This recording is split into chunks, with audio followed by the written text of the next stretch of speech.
The Flea's Sneeze by Lynn, Downey.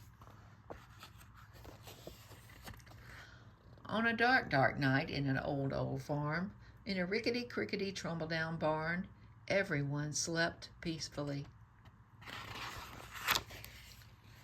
A rat, a cat, a black-eyed bat, a cow, an owl, a feathered fowl, a hog, a dog, an old barn frog. Everyone slept peacefully, but not the flea.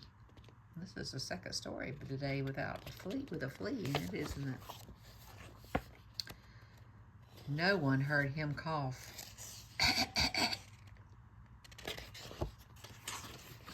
Not even the mouse he used for a house, or the rat, or the cat, or the black-eyed bat, or the cow, or the owl, or the feathered fowl, or the dog, or the hog, or the old barn frog. They all slept peacefully, but not the flea. No one heard him sniffle, sniffle. Not even the mouse he used for a house, or the rat, or the cat, or the black-eyed bat, or the cow, or the owl, or the feathered fowl, or the dog, or the hog, or the old barn frog. They all slept peacefully, but not the flea. No one heard his garbled plea.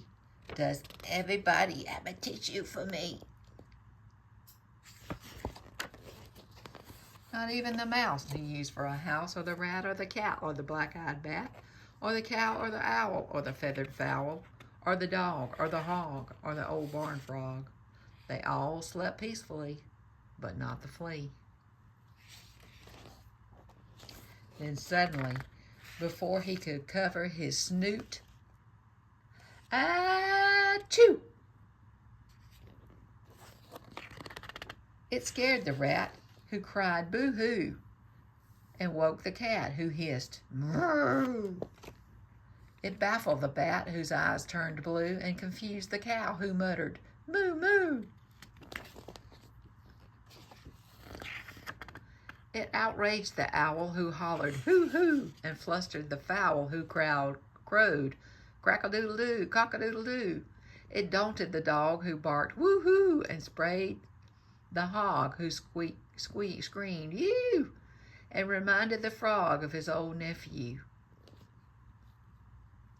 All these words rhyme and they get confusing trying to read them, especially if you try to go fast. But the mouse the flea used for a house kindly gave